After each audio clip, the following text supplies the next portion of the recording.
convido você a abrir comigo a sua Bíblia no Evangelho de Marcos, capítulo de número 9.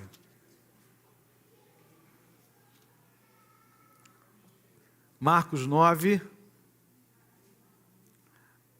a partir do versículo 17. Nós não poderíamos deixar de refletir nesse dia sobre a paternidade, né? Esse privilégio que o Senhor nos dá. E poder conjugar isso, irmãos, na presença de Deus é algo maravilhoso. Ser um pai é uma bênção. Ser um pai cristão, tendo Deus, o nosso Pai, como a nossa referência, tendo a palavra de Deus como a nossa direção, é algo maravilhoso. É algo especial para as nossas vidas. Quando a gente passa por essa experiência, a nossa vida é marcada definitivamente. Criar as minhas filhas no Evangelho, para mim, é a maior alegria de todas. É a missão mais importante de todas. Mesmo que eu não fosse pastor, que eu não tivesse nenhum cargo na igreja, ser um pai cristão para mim já é uma grande missão. É a maior de todas. Poder transmitir a fé à próxima geração. Na minha família eu sou a primeira geração de cristão, eu não fui criado no Evangelho. Deus me deu essa honra, tem me dado esse privilégio de poder ver as minhas filhas servindo a Deus, e agora o meu neto chegou, sendo criado no Evangelho. Então, irmãos, é algo assim que alegra demais o nosso coração. É um preço grande, quando você começa, porque as minhas gerações anteriores não serviam a Jesus, não conheciam o Evangelho. E quando você começa um novo tempo, é muito desafiador, porque nós não temos referências, e nós precisamos aprender. Por isso eu louvo a Deus pelos meus líderes espirituais, pessoas que me discipularam, pessoas que investiram em mim. Eu me lembro de um pastor lá em Curitiba, que ele caminhava conosco, ensinando na criação de filhos, ensinando a correção, aquela parte que ninguém gosta, mas que é muito importante. E isso é muito importante para nós. A gente aprende isso no Evangelho, a gente aprende isso na igreja. Ele usava um texto lá de 2 Timóteo: ensina, repreende e corrige. Ensina, repreende, novamente volta aquele ensino, se não pegou, corrige e volta o ciclo. Então era muito comum, quando ia corrigir, principalmente a Bruna, eu perguntava: por que você vai ser corrigida agora? Ela já sabia, porque ele me ensinou a dizer para ela: olha, você vai ser corrigida por causa disso, disso, disso. Você me desobedeceu, você fez isso, e hoje ela está criando o título lá, junto com Lucas. Então, irmãos, nós temos esse privilégio de aprendermos no Senhor, de aprendermos em Cristo, não somente da perspectiva humana do que é a paternidade, mas biblicamente o que Deus espera de nós. Então eu queria pensar nessa manhã sobre isso. Qual é o valor de um pai? Será que a paternidade numa sociedade como a nossa ainda é algo importante, necessário? Quando nós olhamos para a palavra de Deus, nós vamos perceber que em todos os tempos, em todas as gerações, a referência de um pai é absolutamente importante para o seu filho.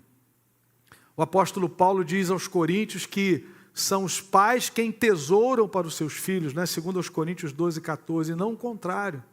Então os pais ainda são absolutamente importantes dentro do plano que Deus estabeleceu na família para criarem os seus filhos na disciplina e na admoestação do Senhor. Vamos abrir em Marcos capítulo 9, a partir do versículo 17.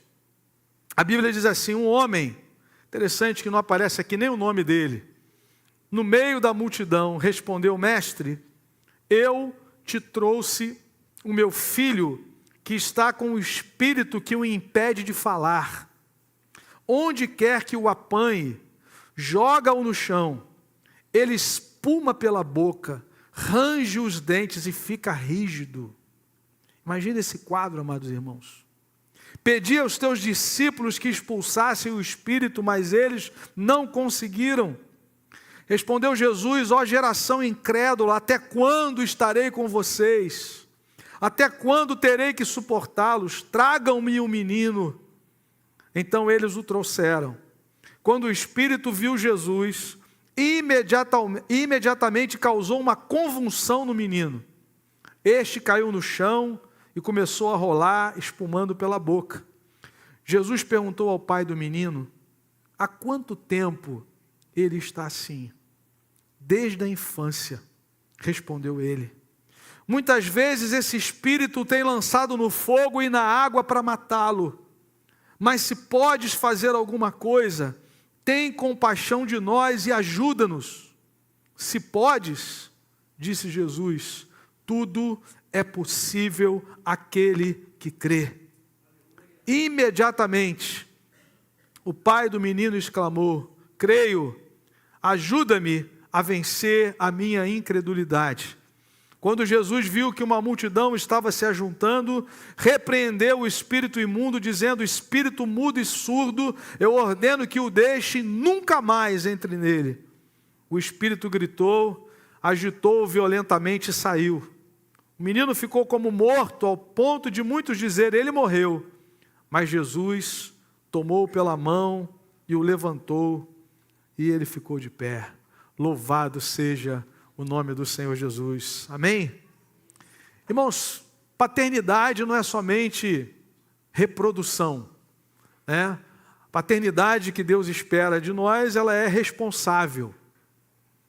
Pai é aquele que cria, que discipula, que investe tempo intencional, que abre a vida. E eu queria então, rapidamente nessa manhã, refletir sobre algumas marcas dessa paternidade responsável, né? Eu não sou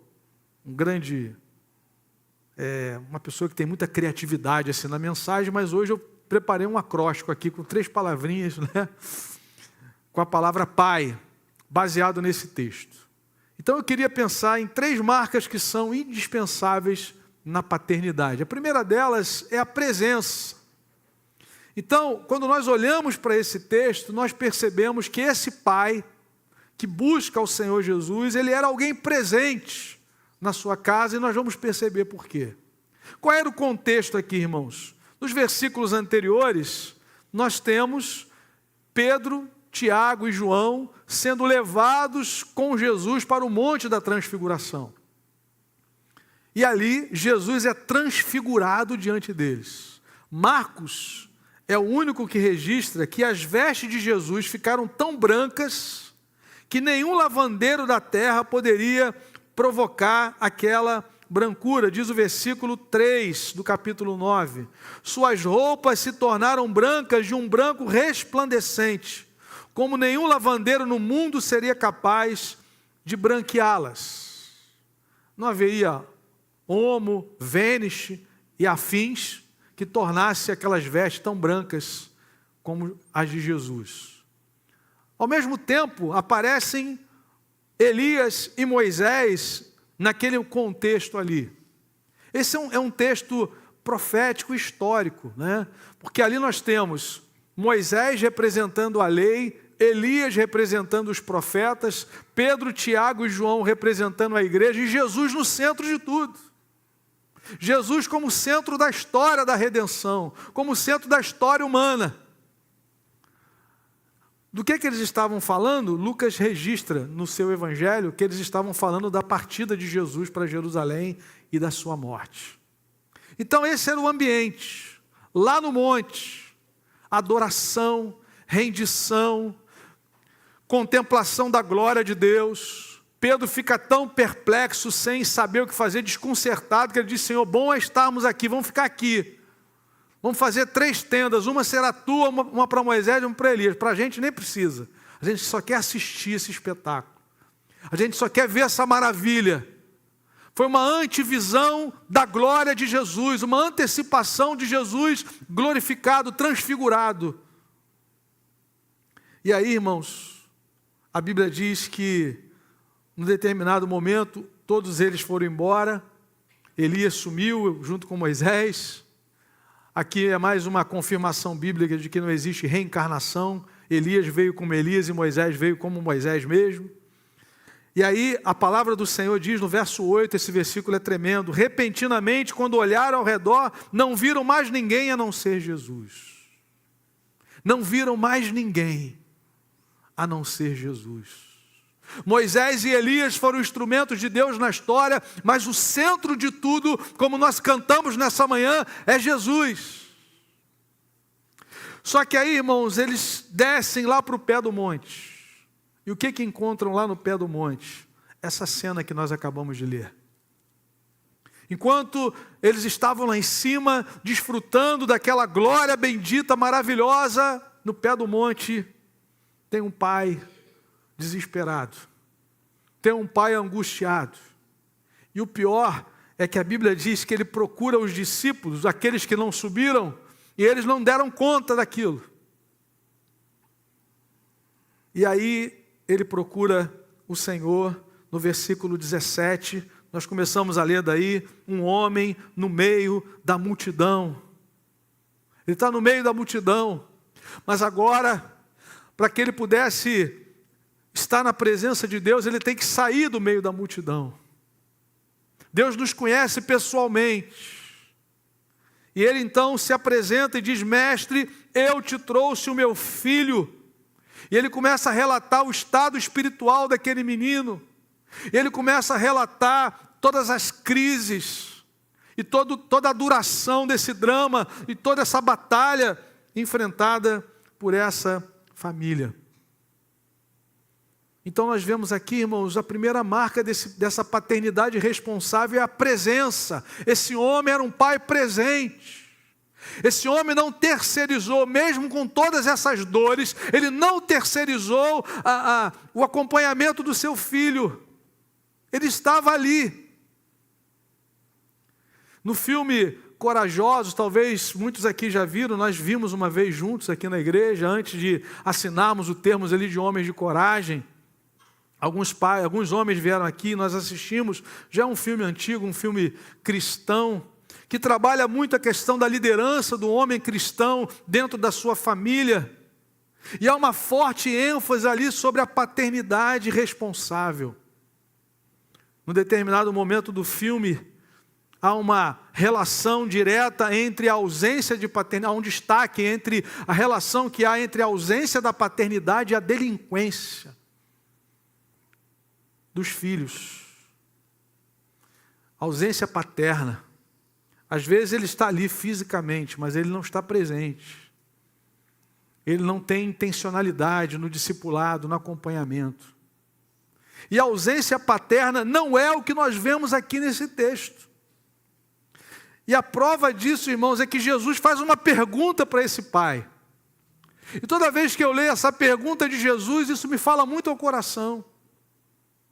Quando o pai começa a dizer, no versículo 17 em diante, meu filho está com um espírito que o impede de falar. Onde quer que ele o apanhe e joga no chão, ele espuma pela boca. Olha, irmãos, os detalhes. Range os dentes, ele fica rígido. E aí vem a pergunta de Jesus para o pai. Eu queria que você pensasse nessa pergunta no versículo 21. Jesus perguntou ao pai do menino: há quanto tempo ele está assim? Há quanto tempo?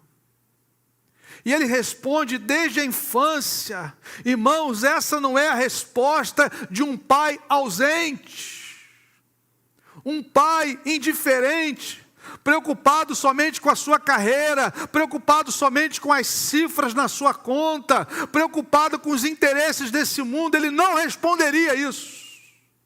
Ele não teria condição e capacidade de olhar para Jesus e dizer: o meu filho está assim desde a juventude, desde a infância.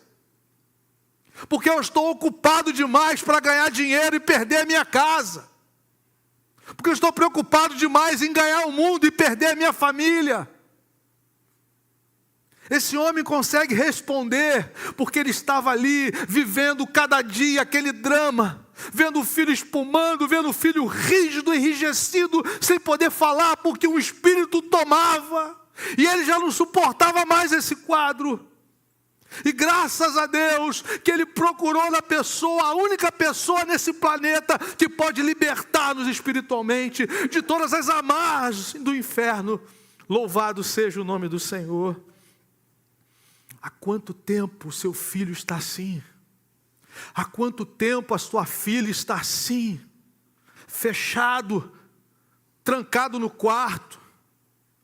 Há quanto tempo não interage mais, não tem mais brilho nos olhos? Não sei, pastor. Comprei um tablet, dei para ela se acalmar, para que eu pudesse viver a minha vida. Entreguei um celular da última geração 5G, para que esse menino me dê tempo de eu poder, pelo menos, assistir o jornal. Não sei quando é que isso começou. Não sei quando ele começou a se desinteressar pela leitura da Escritura. Não sei quando ele deixou de se alegrar quando vinha à igreja para celebrar junto comigo. Há quanto tempo ele está assim?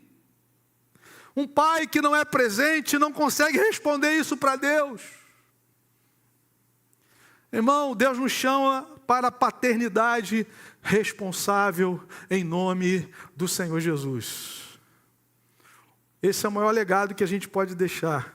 Existe uma grande tentação de se estabelecer o caminho da substituição à presença, com presentes, passeios e outras atividades, mas eles não substituem a presença e a intencionalidade do Pai. Amém? Quando tem um problema lá na escola, é o pai que vai. Não é isso, meu irmão? O pai vai lá para resolver. Quando tem problema de saúde, eu me lembro de alguns momentos difíceis da minha vida, que o Senhor me colocou naquela situação, mas Ele nunca deixou de me dar o escape. Quando eu vi a minha filha desfalecendo no meu colo, o Senhor falou: repreenda o espírito de morte e leva ela para o hospital agora. Em 15 minutos ela estava tomando insulina. Deus colocou de plantão 2 médicas que olharam e perceberam que era diabetes. Já estava em 600 de glicemia. Com a perna roxa, com a boca roxa. E eu estava ali, pela misericórdia do Senhor. E hoje a minha filha está viva, servindo a Ele. Porque Ele é Deus. Ele é Deus. Eu cheguei no hospital de clínicas, nunca tem estacionamento, tinha uma vaga. Até porque eu só precisava de uma mesmo, eu não fui com 2 carros, nem tinha. E as coisas fluíram, irmãos. Como Deus é fiel, mas nós precisamos estar presentes. Nas celebrações de aniversário, mas também nos momentos de olhar no olho e dizer: isso não está certo, isso precisa ser corrigido. E orarmos e ensinarmos a Escritura, abrimos a Bíblia. Então a primeira marca que eu queria deixar nessa manhã, para mim, como pai, para cada um de nós, é a presença. Nada substitui isso, querido. Nada substitui isso. Segundo lugar, esse pai aqui é um pai que é amigo. Ele desenvolveu esse companheirismo com o seu filho. E onde é que nós vemos isso, irmãos? Na súplica que ele faz. Ele faz uma súplica e ele não diz: Senhor, tenha compaixão da minha vida, tenha compaixão de mim, me ajuda. Mas olha para o texto, no versículo 22, ele diz: muitas vezes esse espírito tem lançado no fogo e na água para matá-lo, mas se pode fazer alguma coisa, tem compaixão de nós e ajuda-nos. Ele tem um companheirismo aqui com seu filho, ele está ali, junto, tem compaixão de nós, ajuda-nos. Se o Senhor ajudar o meu filho, o Senhor está ajudando a nós, não a mim somente. Não é um pedido egoísta, mas é alguém que está integrado num relacionamento familiar, numa aliança familiar, num vínculo sagrado que é da paternidade, irmãos. Louvado seja Deus. A ideia da amizade aqui não tem a ver com jogar bola com seu filho, com jogar videogame com seu filho. Isso é maravilhoso, isso é ótimo, isso é importante. Mas é mais do que isso. Seu filho precisa olhar para você como pai, alguém que é responsável por ele. E a Bíblia chama isso de o coração do pai ser convertido ao filho, o coração do filho ser convertido ao pai. Malaquias. E a última palavra lá do Antigo Testamento, se você for para Malaquias capítulo 4, E está falando da vinda de Jesus, da manifestação de Cristo. Ele converterá o coração do pai ao filho e do filho ao pai. É essa conexão do coração no propósito da criação que é absolutamente importante. E esse pai está ali, conectado. Acompanhou tudo, desde sempre. Não sabia onde buscar ajuda, mas chegou a hora, louvado seja Deus. Ele está diante da única pessoa capaz de mudar a história da sua família. Mas ele não está ali individualmente. Ele está ali como família, num companheirismo, numa amizade, numa aliança. Irmãos, isso é maravilhoso. Quando a Bíblia diz que o coração do pai deve ser convertido ao filho e do filho ao pai, está dizendo que ninguém pode entrar aí nesse meio. É por aqui que o inimigo tenta entrar. Quando nós não caminhamos dessa forma, outros conselhos, outras orientações, desvirtuando aquilo que nós cremos, entra. Então você precisa ter esse canal aberto com seu filho, de abrir para ele o coração, de contar para ele como é que foi a sua conversão. A Bíblia fala em vários momentos sobre nós instruirmos a partir de situações, por exemplo, na Páscoa, da ceia. Que rito é esse? Quando seu filho perguntar, o que significa isso? Diz para ele que o Senhor passou por aqui, abriu o mar, nos libertou. Quando o destruidor passou aqui, nós estávamos debaixo do sangue. Quando seus filhos olharem para essa coluna de pedras aqui do lado do Jordão, diz para ele que o Senhor abriu essas águas e nós passamos. São marcos da fé que vão sendo transmitidos, que vão gerando, que vão forjando o coração. Alguém já disse, o que pode garantir quando eu terminar a minha jornada, que eu terminei bem a minha jornada? Foi uma pergunta feita por um líder, de um livro chamado Liderando a Transição.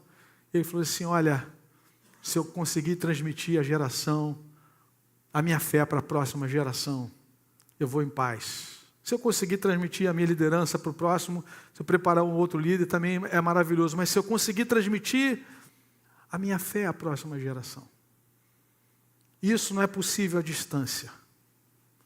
Isso não é possível terceirizando. Para aqueles que têm filhos pequenos, o ministério infantil da igreja é uma benção, mas é só um auxiliar. Porque é lá em casa, no dia a dia, que nós instruímos os nossos filhos. Então nós precisamos desenvolver essas marcas da paternidade responsável. Primeiro, a presença. Segundo, essa amizade que tem a ver com uma aliança. Uma aliança em que o coração do pai é convertido ao filho. Quem é que tem que falar sobre sexualidade com seu filho? É você. Não, pastor, tem uma equipe boa de psicólogos lá na escola, que eles trabalham. Meu irmão, é você. Eu recebi uma palestra de 3 minutos uma vez, que resolveu minha vida. Isso aqui é para isso aqui é para aquilo, ninguém mexe nisso, ninguém toca naquilo. Está resolvido? Está resolvido. Foi rápido. Mas a gente quer terceirizar as coisas. E não adianta a gente ficar reclamando da filosofia desse tempo, da ideologia desse mundo. Meu irmão, somos nós. Somos nós. Governo, escola, não tem nada a ver com a criação do seu filho. É você e Deus. Você e o Evangelho. Você e a igreja. Para poder fazer frente a tudo que é distorcido. E há uma terceira marca no texto, que é muito óbvia, que é da intercessão. Né? Então eu consegui fazer um acróstico depois de suar bastante. Presente, amigo e intercessor. Porque é exatamente isso que esse pai faz. Ele toma uma grande decisão. E aí, irmãos, nós lemos para o texto, nós vamos perceber que ele tem limitações na sua fé. Quando Jesus diz assim, tudo é possível, aquele que crê, ele diz, Senhor, eu creio, ajuda-me a vencer a minha incredulidade. No versículo 24. Mas mesmo assim, ele demonstra a sua percepção da necessidade da presença de Cristo na sua casa, na sua família. Ele tem limitação, mas ele sabe, é ele que pode resolver isso. Só ele. Tem compaixão de nós, ele implora ao Senhor. É um pedido de alguém que necessita dessa ação soberana de Deus na sua realidade familiar. Ele não aguenta mais ver esse quadro terrível que o texto apresenta. E nós vivemos, irmãos, numa era de tantos avanços tecnológicos, científicos. Uma vez alguém escreveu um artigo intitulado A Geração que Desaprendeu a Orar. Porque antigamente seu filho demorava a chegar em casa, você dobrava o joelho e falava: Senhor, não sei onde ele está não, guarda ele agora. O pastor Antônio Elias fazia isso com seu filho, que hoje é pastor, que uma época foi turistar no mundo, né? Deu uma de turista, saindo. E o pastor Antônio Elias entrava no quarto dele. O pastor Antônio Elias foi um grande avivalista, fundador da Betânia, da Betaninha, né? Da escola de pastores, uma influência aqui na presbiterianismo aqui em Niterói e no Brasil afora. Um homem de Deus, cheio de unção do Espírito Santo, velhinho, pregando, onde ele pregava era multidão. E ele entrava no quarto e dizia: Senhor, ele ficava ali orando, entregando o filho dele. E aí, em determinado momento, ele se levantava e a dona Maria José, uma serva de Deus, a esposa dele, falou assim: já parou de orar? O menino não voltou ainda. Ele falou assim: não, já entreguei nas mãos daquele que pode guardar. Ele orava enquanto não tinha paz no coração e não parava. E hoje é o pastor da igreja, do TEL. Mas ele orava, ele se colocava diante do Senhor. Hoje o sujeito fala assim: eu não vou orar não, estou cansado. Onde é que esse menino está? Né? Vai lá e localiza ele. Tem como localizar, né? Então, a tecnologia muitas vezes tenta roubar essa vida de oração, mas o pai precisa ser um homem de oração. Existem coisas, irmãos, que só o Espírito Santo pode fazer no coração e na mente dos nossos filhos. Mais ninguém. Como meu sogro não estava bem, quinta-feira eu fui levar a minha esposa para estar com ele. E aí um amigo meu me viu. Ele falou assim: você vai ficar por aí hoje? Eu falei: eu estou indo embora. Ele falou: tem como almoçar comigo? Eu queria contar algo para você. E a gente almoçou junto. E ele falando de que, como o Espírito Santo agiu na vida dele, ele disse: por muito tempo eu estive na igreja com medo do inferno. Eu ia para a igreja, eu dava dízimo, eu servia porque eu tinha medo de ir para o inferno. E não conseguia firmar nunca no caminho do Senhor, me firmar. Até que um dia eu chamei um irmão e falei assim: meu irmão, não é possível, eu devo ser um filho do inferno, porque eu não consigo me firmar. Eu estou na igreja um mês, fico 3 fora, 2, 6 fora. Será que eu sou um filho do inferno? O irmão olhou para ele e falou assim: Jesus pagou sangue pela sua vida. Irmãos, o Espírito Santo tomou aquele homem. Ele foi quebrantado diante da glória de Deus. Ele falou assim: Bruno, hoje eu posso dizer que eu estou na igreja por amor a Cristo. Eu não estou mais por medo do inferno. Eu não venho domingo, eu não venho quarta-feira, eu não dou dízimo, eu não canto, eu não sirvo, porque eu tenho medo de ir para o inferno. Eu estou aqui por amor a Cristo, porque Ele pagou a minha dívida, porque Ele me libertou do império das trevas. Quem é que faz isso, irmãos, na vida de um homem que era religioso? Um religioso inveterado. Só o Espírito Santo. Quem é que poderia fazer essa obra aqui? Por isso que esse pai é o intercessor, porque ele sabia que só o Senhor Jesus podia mudar aquela situação. Apesar da limitação da sua fé, ele disse: Senhor, ajuda-me na minha falta de fé. Eu creio. E aqui, irmãos, o ponto alto dessa mensagem não é o pai. Esse homem nos deixa um legado importante, uma referência importante. Mas nesse texto e em todas as escrituras, a figura central é a pessoa de Cristo. Percebam o impacto da presença do Senhor e o seu poder libertador aqui nesse texto. Esses são os grandes destaques. Interessante, a Bíblia diz, no verso 25, quando Jesus viu que uma multidão estava se ajuntando, repreendeu o espírito imundo, dizendo: espírito mudo e surdo, eu ordeno que o deixe e nunca mais entre nele. Aleluia! Glória a Deus! Nunca mais. Esse quadro de ele espuma, ele é lançado no fogo, ele é lançado na água, ele fica rígido, acabou. Por causa do poder libertador de Jesus. É isso que minha filha precisa experimentar, é isso que o seu filho precisa experimentar. Então ore por isso, pregue o Evangelho, aponte o caminho e confie que o Espírito Santo pode transformar o seu filho e a sua filha para a glória de Deus. Em nome de Jesus. Todas essas maravilhas apontadas na Escritura, Jesus curando, libertando, seus ensinamentos eram credenciais dele como Messias.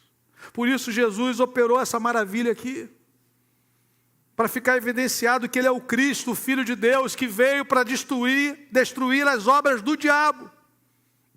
Então é a ele que nós devemos buscar, como pais cristãos, a presença dele, o poder do Evangelho. É a única realidade capaz de transformar a nossa casa para a glória de Deus. Amém, querido? Louvado seja Deus. Presente, amigo e intercessor. É o caminho que nós encontramos aqui para respondermos ao chamado de Deus a nós, a paternidade responsável. Somos falhos, precisamos crescer muito no caminho, mas não podemos abrir mão da nossa responsabilidade, da nossa autoridade que nos foi dada pelo Senhor, para a glória de Deus. Amém, querido? Duas aplicações. Primeira delas, há quanto tempo ele está assim? Essa foi a pergunta de Jesus. Há quanto tempo ele está assim? Você tem um real discernimento da condição espiritual da sua família? Irmãos, nós precisamos estar atentos a isso. Não descuide da sua família. Eu não estou dizendo que você não tenha que ser um profissional dedicado, que não possa crescer na sua carreira, não é nada disso. Deus nos coloca em lugares estratégicos para o louvor da glória dele.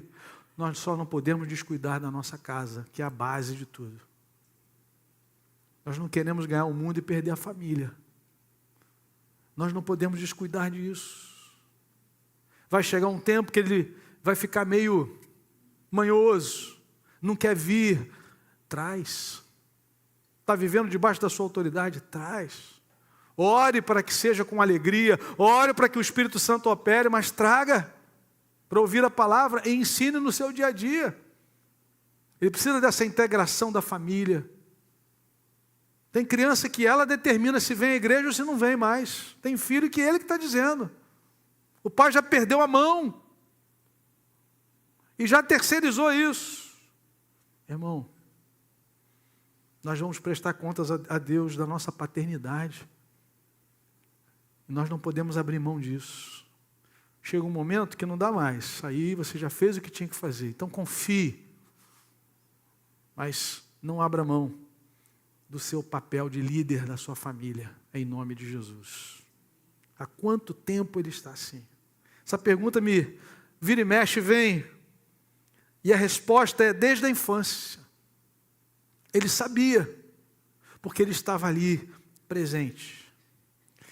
Segundo lugar, como líder espiritual da sua casa, você tem orado com a sua família e buscado a orientação de Deus nas Escrituras. Nós precisamos dessa direção do Senhor, irmãos. Eu não vejo outro caminho a não ser orar, ler a palavra, nos integrarmos no serviço da igreja, na comunhão dos santos, a participação na casa de Deus, na obra de Deus, em nome de Jesus. Isso é maravilhoso. Sei que você tem se esforçado para uma melhor criação dos seus filhos, melhor conforto para eles. Talvez a escola que que seu filho estude não seja a melhor de todas, mas é a melhor que você pode pagar. Você está empenhado nisso, graças a Deus, mas não abra mão do discipulado cristão, de instruí-lo no caminho que ele deve andar, orando para que o Espírito Santo opere aquilo que nós não podemos fazer. Aquela transformação que só Ele pode operar nos corações. E que nós sejamos esse Pai presente, amigo, intercessor, que tem essa aliança, que o nosso coração seja convertido ao nosso filho, que os nossos filhos não tenham medo e vergonha de perguntarem para nós o que eles precisarem perguntar, que nós estejamos abertos a orientá-los para a glória de Deus em nome de Jesus. Amém, queridos? Queria pedir aos pais que ficassem de pé nesse momento.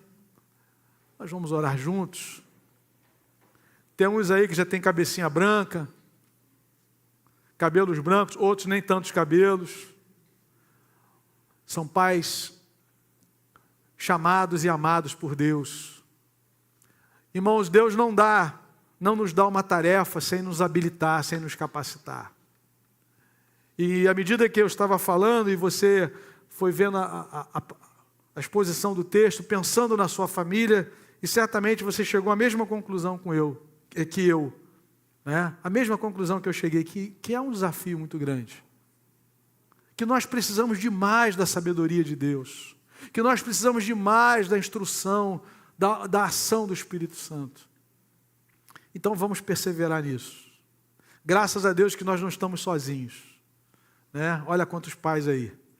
Como nós podemos crescer juntos, orar juntos, nos fortalecermos juntos no Senhor. Que Ele nos ajude.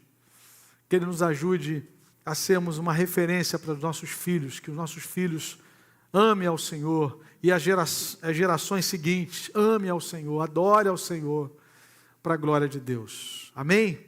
Vamos orar nesse momento? Pai querido, louvado seja o Teu nome, Senhor, pela Tua presença em nossas vidas, pela Tua palavra, Senhor, que é lâmpada para os nossos pés e luz para o nosso caminho.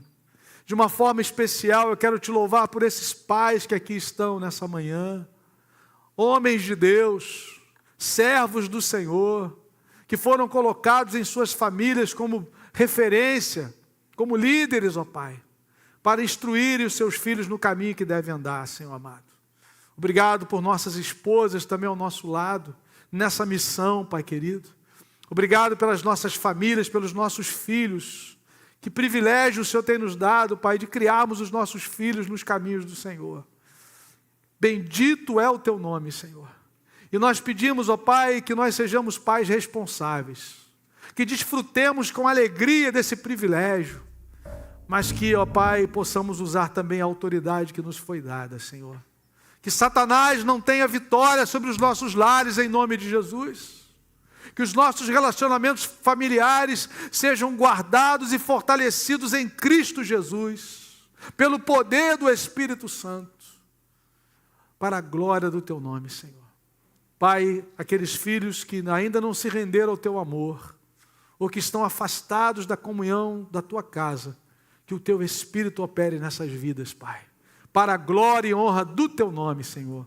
Oramos assim, Te louvamos acima de tudo, porque Tu és o nosso Pai.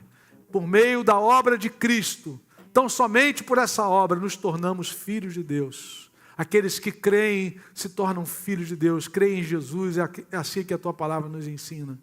Obrigado, Deus, pelo privilégio de podermos Te chamar de Pai, por causa do Seu Filho perfeito, o nosso amado Jesus. Recebe, Senhor, a nossa adoração. Pedimos, ó Pai, que tenhamos um dia agradável em família, de comunhão, de alegria, aqueles que vão almoçar com seus pais, Senhor, que seja um tempo de renovo, de bênção. Entregamos os pais que não têm podido estar aqui na igreja por conta da sua saúde, por alguma dificuldade. Nos lembramos do seu Edeci, nos lembramos, Pai amado, do seu presbítero Valdir e tantos outros, ó Pai, que não podem estar aqui hoje. Que o Senhor esteja guardando e fortalecendo as suas vidas para a glória do Teu nome. Eu Te louvo pelo meu pai, pelo meu sogro, pelo Lucas também, Senhor, que está experimentando essa maravilha de ser pai. Louvado seja o Senhor, em nome de Jesus. Amém. Aleluia.